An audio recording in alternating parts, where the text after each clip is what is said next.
ਯਾਸਮੀਨ ਹੱਸਦਾ ਹੁਣ ਤੁਹਾਨੂੰ ਇੱਥੇ ਨਜ਼ਰ ਆ ਰਹੀ ਹੈ? ਤੁਸੀਂ ਉਹਦੇ ਕੋਲ ਇੱਕ ਵਾਰੀ ਵੀ ਜਾ ਨੂੰ ਸਿਹਤ ਦੀ ਸਹੂਲਤਾਂ ਦੇ ਰਹੀਆਂ ਪਾਇਣਾ ਇੱਥੇ ਕਿਤੇ ਜਾ ਕੇ ਵੇਖੋ ਪਾਣੀ ਦੇ ਨਾਲ ਸਾਰਿਆਂ ਦੀਆਂ ਸਿਹਤਾਂ ਖਰਾਬ ਹੋਈਆਂ ਹੈ। ਜਿਹੜੀ ਇਲੈਕਸ਼ਨਾਂ ਦੇ ਵਿੱਚ ਐਡੀ ਐਡੀ ਬੋਤਲ ਗੰਦੇ ਪਾਣੀ ਦੀ ਲੈ ਕੇ ਗਲੀਆਂ 'ਚ ਫਿਰਦੀ ਸੀ, ਹੁਣ ਇੱਥੇ ਕਿਤੇ ਨਜ਼ਰ ਨਹੀਂ ਆਈ। ਤੁਸੀਂ ਹਸਪੀਟਲ ਜਾਓ, ਸਭ ਦੇ ਪੇਟ ਖਰਾਬ ਨੇ ਪਾਣੀ ਦੀ ਵਜ੍ਹਾ ਤੋਂ। ਪੀਲਾ ਸਾਰੇ ਨਹੀਂ, ਉਹਨਾਂ ਦੇ ਜਿਹੜੇ ਚਾਹਣ ਵਾਲੇ ਨੇ ਉਹ ਕਹਿ ਰਹੇ ਨੇ ਹਸਪਤਾਲਾਂ 'ਚ ਇੱਕ ਮਰੀਜ਼ ਨੂੰ ਵੇਖਦੇ ਪਾਇਣਾ ਇਹਨਾਂ ਦੀਆਂ ਛੱਡ ਦਿਓ। ਇਹ ਜੋ ਕਹਿ ਰਹੇ ਨੇ ਆਏਗੀ। ਜਦੋਂ ਮੈਨੂੰ ਲੱਗਦਾ ਚਾਚਾ ਕਹਿੰਦਾ ਕਵਰਾਂ 'ਚ ਵੀ ਚਲੇ ਜਾਵਾਂਗੇ ਫੇਰ ਵੀ ਨਹੀਂ ਤਬਦੀਲੀ ਆਣੇਗੀ। ਹਸਪਤਾਲ ਦੇ ਵਿੱਚ ਦਵਾਈਆਂ ਜਿਹੜੀਆਂ ਨੇ ਨਾ ਉਹ ਭੰਨ ਬੰਦ ਹੋ ਗਈਆਂ। ਮੇਰੇ ਵਾਲ ਸਾਹਿਬ ਖੁਦ ਦਿਲ ਦੇ ਮਰੀਜ਼ ਹੈਗੇ ਨੇ, ਹੁਣ ਉਹ ਜਾਂਦੇ ਨੇ ਨਾ ਇੱਕ ਵੀ ਦਵਾਈ ਨਹੀਂ ਲੱਭ ਰਹੀ। ਜੇ ਅਗਰ ਲੱਭਦੀ ਏ ਤੇ ਉਹ ਬਾਹਰੋਂ ਲੱਭ ਰਹੀ ਏ ਪੈਸਿਆਂ ਦੇ ਵਿੱਚ, ਉਹ ਵੀ ਪਹੁੰਚ ਤੋਂ ਬਾਹਰ ਹੈਗੀ।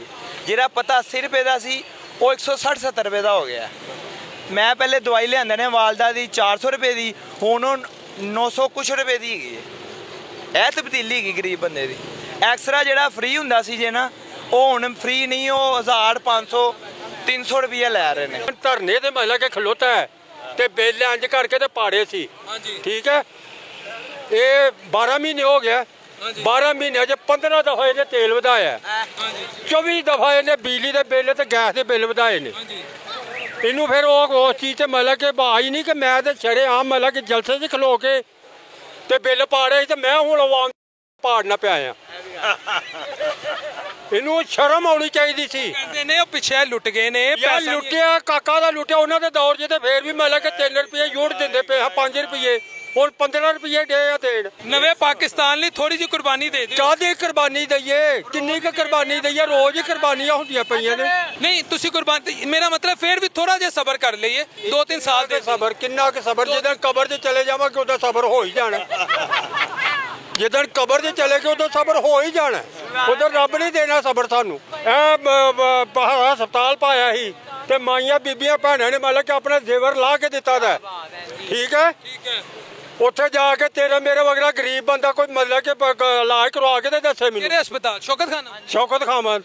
ਉੱਥੇ ਗੇਟ ਤੇ ਨਹੀਂ ਅਗਲੇ ਅੰਦਰ ਲੰਘਣ ਦਿੰਦੇ ਗਰੀਬ ਬੰਦੇ ਨੂੰ। ਇਹਨੇ ਕਿਹਾ ਇਹ ਮੁਫਤ ਇਲਾਜ ਹੋਏਗਾ ਲੋਕਾਂ ਦਾ।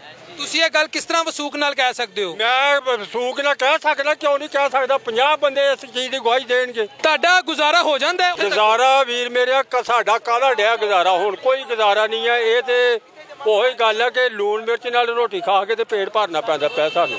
ਨਵਾਜ਼ ਸ਼ਰੀਫ ਦੇ ਵਕਤ 'ਚ ਅਸੀਂ ਮਤਲਬ ਕਿ ਮੇਰਾ ਇੱਕ ਪੱਖਾ ਦਿਨ ਨੂੰ ਚੱਲਦਾ ਤੇ ਇੱਕ ਰਾਤ ਨੂੰ ਚੱਲਦਾ ਤੇ ਜ਼ਿਆਦਾ ਗਰਮੀਆਂ ਦੇ ਵਿੱਚ 1000 1500 ਬਿੱਲ ਆਉਂਦਾ ਸੀ। ਹੁਣ 5000 6000 7000 ਸਿਰਫ ਬਿਜਲੀ ਦਾ ਬਿੱਲ।